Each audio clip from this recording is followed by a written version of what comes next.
Hola, mi nombre es Cisa Bueno, soy cineasta documentalista basado en Nueva York. Bienvenidos a este año 2020, 10ª edición de lo que antes era FIG en LA, ahora es The Guadalajara Film Festival en Los Ángeles. Gracias a todas nuestras organizaciones que nos apoyan. La misión del festival es seguir mostrando lo mejor del cine latinoamericano y abrir sus puertas al talento Latinx para crear una industria fílmica sin fronteras. Estoy aquí para platicar con el director del documental Frontera Sur, Border South. Aquí con nosotros tenemos Raúl Paz Pastrana, el director. ¿Cómo estás, Raúl? Bienvenidos. Hola, ¿cómo estás? Gracias por invitarme. No, ¿Cómo ¿de estás? qué? No, ¿de qué? Quería comenzar con una pregunta más amplia.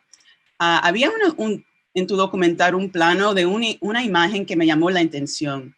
Fue una toma de las vías del tren moviendo para arriba y para abajo contra la presión del tren mientras que se pasaban. Uno se puede interpretar esa imagen literalmente, o sea, el peso del tema de inmigración para México, pero también simbólicamente yo vi ese movimiento de las vías como los pulmones, ¿no? Inhalando y exhalando, como si el tema de inmigración fue un organismo viviente coexistiendo dentro del país. ¿Puedes comentar un poco sobre el impacto del tema de la inmigración en general? Ujú. Bueno, hablando del documental, son tres historias, ¿no? Es la historia de Jason, el antropólogo, es la historia de Gustavo, el nicaragüense, el que le disparan en la policía, que es la toma donde estás, de las vías de las que estás hablando. Y están los ecos, que yo les llamo, son historias de grupos de hondureños que van cruzando. Son las tres historias. Hay una cuarta historia que es muy movida visualmente también, pero por el sonido, que es algo lamentable de hacerlo virtual, que hecho el sonidista Odín lo hizo allá en Guadalajara. El sonido es parte, le da una voz al cuarto personaje que es la ruta migrante de Norteamérica. Ajá. Entonces, todos los sonidos que ves y hay un sonido específico también de cómo baja, y si le damos un poco de sentimiento, yo lo pensaba más bien como, tú ves como un pulmón, que me gusta la forma en que lo ves, yo más como un latido del corazón, ¿no? Pero sí, Ah, todos los soniditos, todo lo que ves, eventualmente se va acumulando al final y los juntamos todos en la toma donde ves a Gustavo viendo a la frontera norte con México, ¿no? Entonces sí, fue intencional, claro, pasa, es peligroso, porque eso quiere decir que las vías se pueden quebrar, pero romper, y se han rompido de esa manera, pero también lo tenemos, de hecho hay dos tomas de esas. También es algo muy intencional para mostrar, para darle un poco de voz a la ruta migrante. sí. Y la otra, ¿lo querías conectar con migración, el tema de migración en México? No sé si entendí bien esa segunda parte.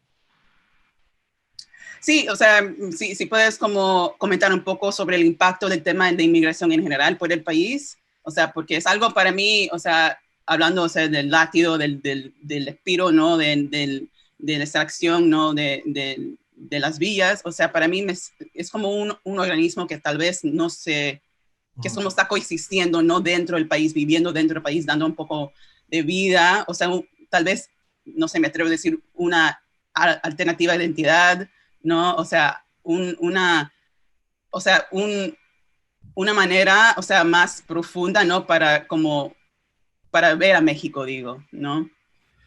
Bueno, pues hablando de migración en México, bueno, el documental toma obviamente la ruta inmigrante norteamericana, que es México y el sur de Estados Unidos, la frontera México-Estados Unidos y la frontera Guatemala-México, ¿no? Y en México es algo, no que sea tabú hablar, porque siempre han cruzado centroamericanos por México, siempre. Ujú, Y hay etapas en las que ha sido peor o menos, ¿no? Por ejemplo, las caravanas son muy populares ahora, pero siempre han existido, siempre ha habido caravanas, ¿no? mm, Trump les ha dado un poco más los ha hecho más visibles, ¿no? mm, Siempre ha existido. Lo que ha pasado con México son dos cosas. Una, comenzando, digamos, políticamente. Cuando los niños sin padres estaban cruzando centroamericanos en el 2014, antes de que Obama saliera, 2013, ujú, al 2011, Obama, pues la administración de Obama no quería que eso se viera, entonces dieron mucho dinero a México para que no llegaran a la frontera norte, ¿no? El conocido Plan Frontera Sur. y con Trump, pues todo eso se ha incrementado. Y en México, y creo que es algo ha cambiado, lo que he visto que ha cambiado desde que en los últimos años es que la xenofobia ha incrementado bastante en México. En lugares donde filmamos al principio de la película, migrantes eran bienvenidos, ¿no? Y eventualmente los migrantes, ahora últimamente ha cambiado en el que ya no los están recibiendo, ¿no? Muchas razones, pero creo, en mi punto de vista, es la xenofobia que parte se ha derramado de Estados Unidos a México y parte el gobierno de México está hablando de esa manera. Pero hablando ya de la película en sí, el tema de la ruta migrante norteamericana que yo uso, lo trato de hacer de una forma muy ambigua porque no quiero enfocarme tanto en lo que pasa antes de que crucen y lo que pasa si cruzaron o no. Es más bien el presente de lo que están viviendo los migrantes en México cruzando o en la frontera México con Estados Unidos. Entonces, no es algo muy present tense, muy al presente. Entonces, es algo que los personajes están reaccionando a lo que están viendo y Jason aún está reflexionando en un lugar que es muy al presente, ¿no? Y ese es el tipo de vida que le quería dar a la ruta migrante, ¿no? Algo muy presente. Sí, me dio ese sentido, ¿no? De algo, un aspecto, un ángulo un poco más distinto, ¿no? O sea, el documental me recuerda mucho a otros que hemos visto sobre el tema, como A quien mató a Diana Cristal y a Los indocumentados por Marco Williams, o sea, los cuales exploraron los peligros de la jornada migratoria y de cruzar el desierto, pero como acabas de decir, o sea, estaba como, quería fijarse, ¿no? En el presente, en este modo de transferencia, vaya, o si va a ir o no va a ir, y eso me interesó mucho. Entonces, pero también con la mezcla, ¿no? De diferentes historias de Gustavo, quien me captivó mucho, ¿no? Fue un personaje bien simpático, ¿no? Y también con Jason, y esa perspectiva de ser antropólogo, y también de los hondureños. Me gustaría hablar un poco más de la intención, o sea, el proceso de desarrollo, cómo llegaste a esa mezcla de personajes, de historias. Bueno, cuando comencé a ver la película, mencionaste dos documentales. Queríamos hacer una película muy diferente a esos documentales. Queríamos hacer una película. Yo estoy cansado de cómo se aporta a los migrantes, usualmente en esas películas que mencionaste y en otras. Usualmente son B-roll o se enfocan mucho en el victimizado migrante, en el migrante, en la violencia. Eh, se enfocan mucho en el migrante más bien victimizado, ¿no? Y estaba buscando una forma, yo como migrante mexicano y también muchos familiares y amigos que han cruzado Centroamérica y familiares, cuando veo esos documentales no es lo que yo veía historias que ellos me contaban que eran graciosas, que eran desingenio, y entonces estaba buscando una forma de contar ese ángulo, ¿no? Porque el otro ángulo que esos documentales cuentan es bueno, ¿no? Pero es un trope, es una forma muy fácil de hacerlo.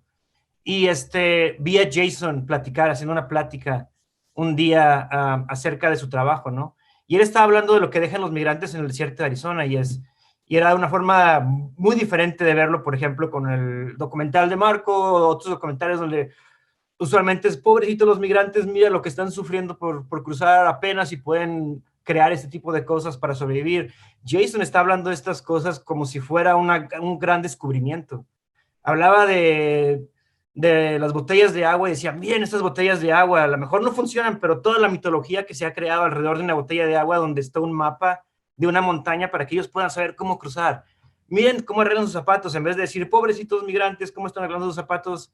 La forma en que ellos arreglan los zapatos para cruzar el desierto es increíble, miren la tecnología.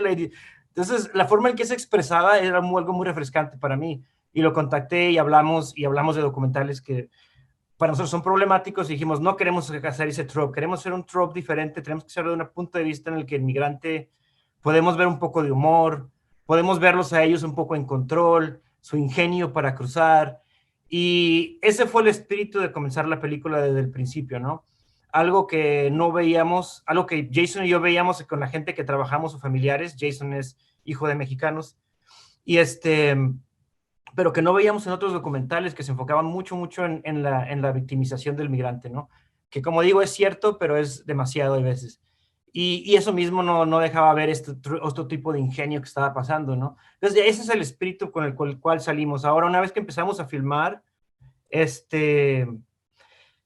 las cosas cambiaron porque los migrantes, pues, nuestro primer personaje era chino, no está en la película, su amigo sí está en la película, el que se ha ido el tatuaje en el sur de México, y él iba a ser nuestro primer personaje, el chino, y es un niño de 16 años en aquel tiempo, 2014, 2015, y murió, fue asesinado 3 semanas después de la última entrevista, ¿no? Entonces, es un ejemplo de que es muy difícil seguir a un personaje. A Gustavo, tuvimos la suerte y su mala suerte, suerte para la película, mala suerte para él, que él está en una ruta muy caliente en México, es de Veracruz a Tlaxcala, y ahí muchos migrantes mueren en el tren. Entonces, lo que estaba pasando es que queríamos contar esa historia un poquito, pero era muy difícil porque o el migrante se salvaba y seguía adelante, o moría y nunca sabías más de él. A Gustavo le dieron un balazo en el pulmón, pero él tuvo la suerte de que los medios de comunicación tomaron su historia. Entonces él estaba un poco protegido por eso, entonces pudimos filmar un poco más de su historia, ¿no?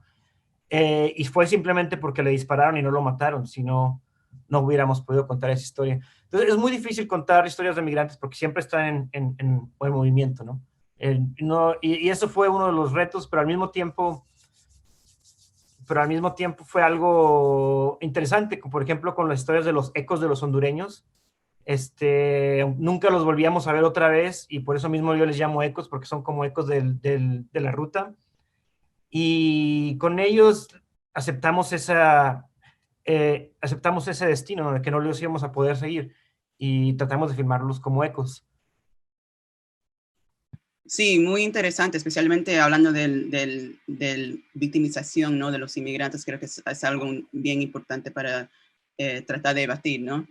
Evitar, perdón. Y entonces, quería saber un poco más del proceso de producción. O sea, no sé si fuiste como un realizador solitario, si tuviste un equipo bien pequeño, si puedes hablar más del ángulo técnico, ¿no? De cómo pudiste hacer el documental. Sí. Usualmente era o solo yo y una persona. Entonces, usualmente siempre era un lente 18 milímetros, y otro que nunca usé ay caray, ya no me acuerdo. Pero trataba de hacerlo lo más amplio posible la toma, y casi la mayor parte de las tomas son en tripié o tripoid, como dicen en otros lugares. Y una razón por la cual es por lo mismo, los dos documentales que has mencionado o que se ha mencionado, usualmente van y llevan la cámara y se mueve por todos lados y la producción no se me hace muy buena y creo para mí es una falta de respeto a las personas que estás filmando, ¿no? Toma más tiempo tener buen sonido, toma más tiempo poner la cámara bien y tener la composición bien hecha. Sí, toma más tiempo, pero creo que ese tiempo vale la pena porque te están dando el tiempo para contarte tu historia, ¿no? Y si vas y con una cámara y te estás moviendo por todos lados con mal sonido, que al final tienes que meterte tú en la película para poder contarla, entonces pues es una falta de respeto a los personajes. Y es algo que le dije que Jason y yo desde el principio íbamos a trabajar, pero ¿cómo hacerlo cuando no tienes mucho dinero y eres tú cargándolo? Entonces, la verdad, usualmente Jason me prestaba un estudiante para que cargara el tripié, o yo le pagaba a un inmigrante para que lo hiciera. Y del sonido, sí, el coproductor John Doran White, que es un etnógrafo también, el cual está viviendo en México, él viajó conmigo y hizo el sonido, un sonido excelente. Y también por eso mismo, una de las partes más caras de la postproducción es el diseño de sonido al mismo tiempo, ¿no? Teníamos muchos sonidos de la ruta y queríamos que se escuchara excelente, ¿no? Entonces, sí, fue muy pesado para mi espalda cargar ese tripié con la cámara siempre lista, pero es algo que tenía que hacerme yo a mí mismo para poder hacerlo, ¿no? Eso es algo muy ético para mí, de que tenía que mostrar a mis personales el respeto, ¿no? No, eso sí, y también es algo que yo también puedo identificar porque también soy cineasta solitaria, entonces cargar todo el equipo solas es un lío. Exacto. Hay que poner el presupuesto cargador de tripié, por lo menos. Exactamente. Pero volviendo al Gustavo, porque y de verdad me da gusto, ¿no? Saber que estás muy enfocada a dar respeto a los personajes, también a los migrantes en general, porque o sea, el comienzo del documental fue bien gracioso, ¿no? O sea, le dio como como algo mucho más refrescante sobre la identidad del migrante, ¿no? Vemos a Gustavo ahí dentro de las vías así, bromeando y hablando así con tanto fluidez y no tan, o sea, no está pensando en todo lo que está viviendo en ese momento, que es de verdad bien pesado y peligroso.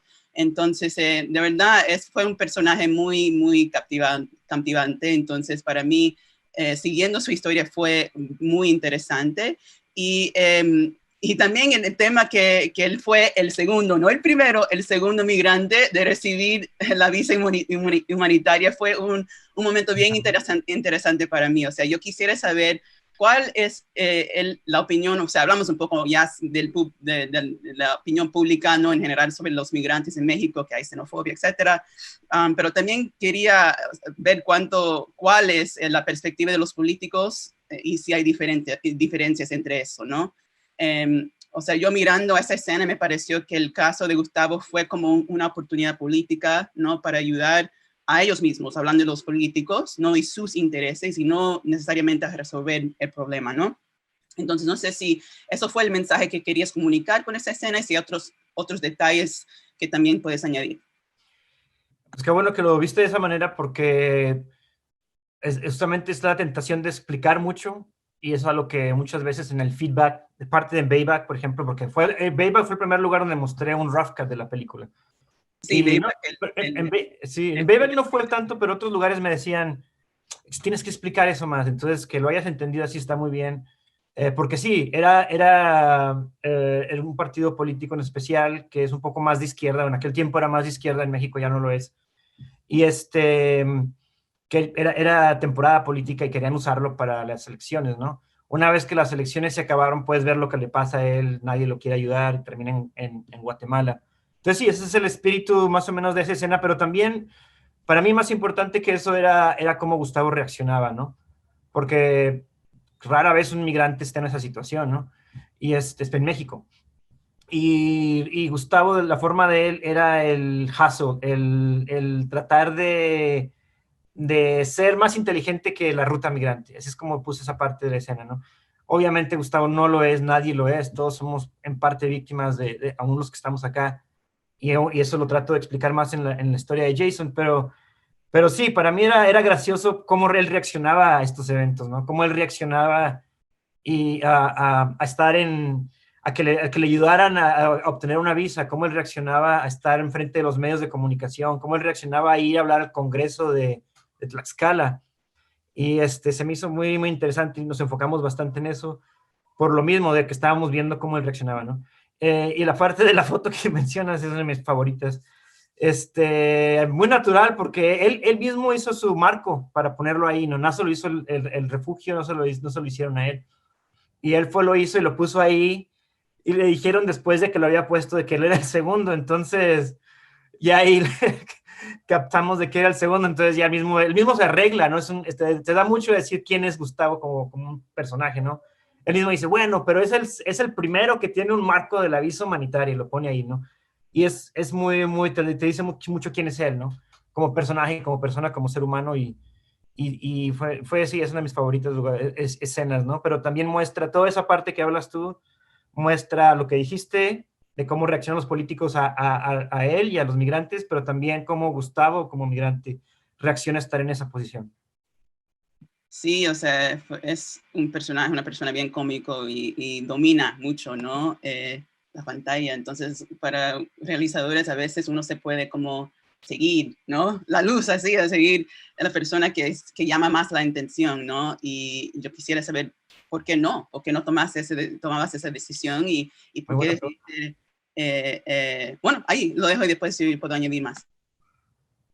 Bueno, realmente, si tú puedes hacer una película de Gustavo, solamente Gustavo, y de hecho Gustavo y Rosy juntos son mucho más divertidos si puedes hacer una película más larga y puedes seguir filmando y volver a filmar. La intención siempre fue de crear algo más, un poquito más épico de lo que es la ruta migrante y de esa manera y reflexionar un poco más con alguien de afuera, ¿no? Que es parte de adentro, pero es de afuera. Y ahí entra un poco más Jason. De hecho, originalmente iban a ser Jason y los ecos de hondureños nada más. Iba a ser Jason en un lugar donde nunca había migrantes y luego veíamos a los migrantes siempre, ¿no? Y Gustavo entró. Entonces Gustavo iba a ser nada más como un eco, pero por lo mismo que tú mencionas, lo seguimos filmando más, ¿no? Y de hecho, sí, él eventualmente, por su carisma y por cómo es, y esto pasa en otros festivales, usualmente es la persona a la que más hacen preguntas, ¿no? ¿Qué pasó con Gustavo? ¿Cómo está Gustavo? Y lo seguimos por lo mismo que dices tú. No quité las otras dos historias porque ya estaban avanzadas y al mismo tiempo creo que sí nos dan una perspectiva de la ruta migrante que Gustavo solo no puede, pero sí seguimos a Gustavo. Inicialmente él no iba a ser más que un eco, ¿no? Pero sí lo seguimos más por lo mismo que dices tú, que es una persona muy carismática, a la cual quiere seguir más, él reacciona muy bien a la cámara y es muy padre de filmar con él es muy, muy divertido. Enfrente él siempre está actuando aunque no esté la cámara prendida, entonces así es él, y es divertido estar simplemente alrededor de él. Sí, esa es la magia, ¿no? De trabajar en documental. A veces no piensas, ¿no? En qué va a sugerir, ¿no? Con todos los personajes o las personas con quien uno se encuentra. Entonces, pero un poco más hablar sobre Jason, ¿no? Y no sé, su perspectiva, y no solamente en hacer el trabajo, ¿no? De capturar estas jornadas de estos migrantes, pero también vi como un peso, ¿no? Que él cargaba, ¿no? No siendo tal vez, o sea, hijo, como decías, de los mexicanos, también de los otros inmigrantes que lo contacten, así como vimos en el documental, la mujer con su hijo perdido. O sea, si puedes hablar un poco más de su perspectiva, ¿no? Del Jason y cómo se puede relacionar y dar como esa complejidad. Sí. Gustavo es más como lo que se llamarían el trickster. Gustavo es más la persona que cree que puede controlarlo todo, aunque no lo pueda. Jason es la persona que entra más de una forma de reflexión, pero también de la forma en que traté de crear el personaje de Jason. Es interesante decir crear el personaje de Jason cuando es un documental, pero puedes tomar solamente un ángulo de cada quien, ¿no? Y de Jason el ángulo que me interesaba más es el ángulo de que él entraba como un etnógrafo, arqueólogo, antropólogo ya famoso, ¿no? Es una persona que todo el mundo lo conoce en el mundo académico de antropología, y ha estado ya en programas de televisión. Hizo un programa con el Discovery Channel de Treasure Hunters, creo que se llamaba. Entonces él ya se conocía un poco. Entonces esta persona que tiene todas estas herramientas para ir al desierto, tiene todas estas herramientas de la academia, tiene todas estas herramientas para analizar algo, ¿no? Y es conocido. Entonces quería mostrar a esta persona de ese punto de vista y de cómo poco a poco, entre más él se metía a la ruta migrante, todo eso valía madre, era menos importante, menos le ayudaba a entender lo que estaba pasando, y cómo poco a poco él se convertía más una voz más en la ruta migrante, ¿no? Entonces quería ponerlo a una persona aquí tan alta académica y bajarla hasta acá, ¿no? Porque de donde él comienza hablando muy académicamente con académicos, a donde él habla con migrantes, al final lo único que él puede hacer en toda su trayectoria es decirles qué hacer cuando alguien muere, ¿no? Que es algo triste, pero es una realidad que no solamente a Jason le pasa, sino a muchas personas que van a trabajar en la ruta migrante, ¿no? Al fin de cuentas, lo único que puedes hacer es ayudar poquito, ¿no? Y tú mismo te conviertes parte de la voz. Con Jason, algo que pasaba muy interesante es que entre más él se involucraba, él más quería salirse. Entonces, cuando fuimos a filmarla, él estaba ayudando a encontrar a José. Fue cuando lo comencé a filmar. José es el chico ecuatoriano que mostramos ahí, que él lo está buscando. Y al mismo tiempo él está haciendo todas esas otras cosas, ¿no? Cuando vamos a hablar con la mamá, él está diciéndole todo lo que él ha hecho, ¿no? Fuimos con Colibrí, fuimos con la Patrulla Fronteriza, estoy escribiendo un libro, todo lo que estoy haciendo simplemente para escuchar que la mamá le dijera, muy bien, mijo, váyase a vivir su vida, ¿no? Pero en vez que le dice ella, le dice, gracias, pero soñé que tú ibas a traer a mi hijo, ¿no? Gracias, pero me vas a traer mejores buenas noticias, ¿no? Y luego el silencio de Jason ahí que sigue, ¿no? Y luego de ahí viene la escena con sus hijos, que es donde está él con sus hijos, un poco de privilegio de que él puede salir, pero al mismo tiempo de que mentalmente no puede salir. Y con Jason esa es la evolución que quería tomar, ¿no? Es la evolución de alguien que eventualmente ya se hizo parte de la ruta migrante sin quererlo realmente, ¿no? Algo triste de cierta manera, pero no sé, esa parte fue el ángulo que me llamó más la atención de Jason. Sí, no, bien, bien complejo, ¿no? También lo que yo vi interesante también es que él fue la persona que cruzó el final y no fue Gustavo, ¿no? ¿Y qué puede, o sea, llevar el público viendo eso? O sea, en términos, hablando de soluciones, hablando de potencial futuros en cómo se puede evolucionar este problema, este tema de inmigración, o sea, ¿qué se puede, o sea, ser el otro lado, ¿no? Para tratar de contribuir a una solución o una manera para tratar de ayudar a disminuir, o sea, los peligros por lo menos. Bueno, la película del sí no habla de soluciones y es algo que realmente no quise hacerlo porque no hay, yo puedo decirte lo que yo pienso, ¿no? Yo no creo en fronteras, ¿ok? ¿Qué quiere? ¿Cómo hay una solución para eso, no? Este, y la película en sí la tratamos de ver más bien como en el punto artístico de contar una historia en la que las personas que vean la película, y de hecho muchos, la audiencia principal realmente son indocumentados acá en Estados Unidos o centroamericanos cruzando o refugiados del mundo, ¿no? Que se puedan ver de una manera no tan victimizada y nosotros como personas que no hacemos eso, acercarnos un poquito más a lo que es la ruta migrante, ¿no? Que se cree un sentimiento de estar en la ruta lo más posible usando el arte del cinema, ¿no? No tratamos de dar soluciones. Para mí la parte donde se hace muy interesante, y por eso es una lástima de que no haya festivales así en persona, es que antes, todos los festivales que hemos ido, siempre está la película y siempre llevo a un experto, ¿no? Por decirlo así, para el Q&A. Porque ahí se crean más una plática y una conversación partiendo de lo que se vio en la película acerca de lo que qué creemos que se puede hacer, qué soluciones pueden haber, ¿no? Porque la verdad yo como persona no puedo decirte lo que pienso, pero creo que un diálogo para arreglar no problema, el problema el problema de la discriminación y de la xenofobia, de fronteras que no deben de existir, creo que es un diálogo entre todos, ¿no? Entonces una película nunca lo va a arreglar y creo que si hubiera tratado de hacer eso en la película, hubiera quitado mucho del acercamiento a los migrantes. Entonces no hay soluciones en la película, pero sí podemos hablar en paneles y lo hemos hecho. Yo con Jason, tenemos otros proyectos, Jason y yo, y otros expertos y otras organizaciones en las que nos hemos sentado a platicar con el público y académicos para ver qué soluciones hay, ¿no? Y es un diálogo que sigue y que va a seguir.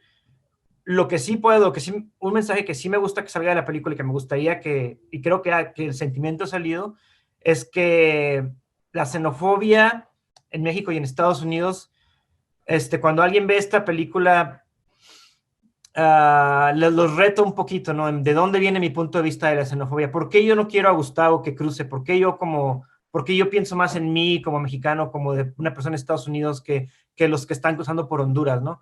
Por hondureños cruzando por México. Y es algo que sí ha salido y son conversaciones muy interesantes, ¿no? Pero no doy soluciones con la película, nunca fue la intención. Y la verdad yo no veo ningún trabajo más o menos artístico que lo pueda dar, pero sí puede crear sentimientos de unidad. Eso es el punto de partida. Sí, no, totalmente. O sea, más bien todo es simbolismo, ¿no? Y es totalmente abierta para interpretación. Pero volviendo a Gustavo, o sea, y ya lo tocaste, ¿no? El hecho que nunca cruzó, ¿no? La frontera y que terminó en Guatemala con su novia. Y yo creo que fue importante para ver una persona ir por tanto lío, por tanto peligro y al final no llegar a cruzar. Y yo me imagino que eso es algo bien común, pero no visto, ¿no? Porque todos los documentales o los medios querían ir directo al drama, ¿no? Y el peligro, y me gustó mucho, o sea, mirar, o sea, la humanidad de una historia que, bueno, que uno se puede decir que no fue exitoso, pero tal vez sí, él se encontró una mujer, tiene una relación y volvieron a Guatemala y tal vez puedan rehacer su vida ahí, o sea, quién sabe, ¿no? Entonces, me gustó ver, o sea, ese ángulo, ¿no? Humano, ¿no? Que no todo el mundo, no todos los migrantes están desesperados a cruzar.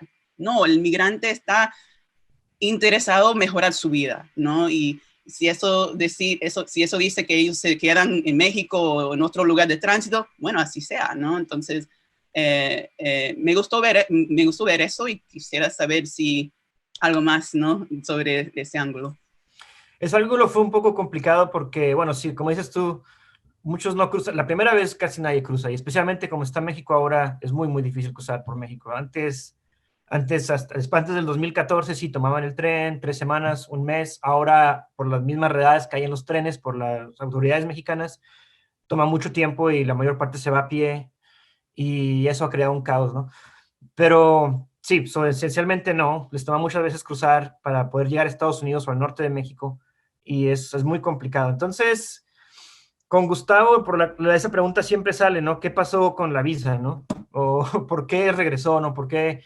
Y es una respuesta complicada porque realmente Gustavo estaba trabajando con una señora que probablemente era parte de un cartel que le había prometido ayudar. Te voy a contar la historia, ¿no? Y Rosy, que es una persona con una personalidad muy fuerte, se peleó con ella, no los ayudó, y ya en esta etapa ya el gobierno mexicano ya no estaba interesado en Gustavo ni los políticos, porque ya había pasado la época política. Gustavo los contactó para que le ayudaran a renovar la visa, no lo quisieron ayudar. Él fue a las oficinas de migración, se le venció el día por una semana o dos, no mucho tiempo, y ahí pues ya no había nadie que le ayudara. Entonces le dijeron, tienes que regresar a Tlaxcala y comenzar los trámites otra vez. Y ella misma ya estaba asustada porque había mucho en Tamaulipas, donde estaban ellos, los carteles estaban muy fuertes, muy calientes durante esa época, ¿no? Y ya los habían parado varias veces. Entonces, muchas razones pasaron que ella dijo, yo me quiero regresar con mis hijos. Si me voy a morir en Guatemala, no acá en el norte de México. Y Gustavo, pues, la siguió y se fue con ella para allá, ¿no? Y ahí se quedaron, ¿no? Pero eso fue, como te digo, es muy complejo para contarlo, entonces fácilmente decir en la película perdió su visa, que sí es lo que pasó, ¿no? Y Gustavo a lo mejor te cuenta esa historia, que Gustavo en un Q&A hubiera sido excelente, y te la va a contar de una manera muy distinta también, ¿no? O con más detalles. Pero es algo que pasa muy seguido por muchas razones. Mucha gente regresa a su lugar de origen y vuelve a tratar otra vez, y así, o se quedan en varios lugares de México, y es simplemente muy difícil cruzar por México. Es muy, muy difícil, hay muchos obstáculos, y termina la gente quedándose por los obstáculos que hay, terminan más y más tiempo quedándose en México. Wow, y sí, no, totalmente de acuerdo. Raúl, estamos ya llegando al final de nuestra conversación, pero me encantó, ¿no? De sentar contigo y tomar un poco de tiempo para hablar en detalle sobre este documental. Y también, o sea, creo que lo que yo estoy llevando de esta conversación es el sentido, ¿no? El de autorrestricción que un realizador o realizadora que tiene que tener cuando están eligiendo diferentes aspectos de una historia y cómo lo pueden decir, y cuál es la intención. Y la intención tuya fue de no victimizar, de empoderar, ¿no? Y de tratar de adelantar, ¿no? Una perspectiva nueva, fresca, humana, ¿no? De la historia migrante, y eso es notable. Y entonces quería darte las gracias por hacer el documental y por estar aquí conmigo para conversar, y deseo todo mejor con el proyecto. Gracias, Isa, por la invitación, por la entrevista, y sí, y gracias por el resumen que hiciste de la película, muy bueno. Hay cositas que cachaste que usualmente no hablamos en un Q&A, y se puede hablar mucho más de eso, ¿no? Pero muchas gracias. No, de qué, de nada. Entonces, muchas gracias por acompañarnos a esta edición de Screening to Streaming de Guadalajara Film Festival. Síganos en nuestra página de internet figinla.com y en Instagram, Facebook y Twitter @figinla. Gracias.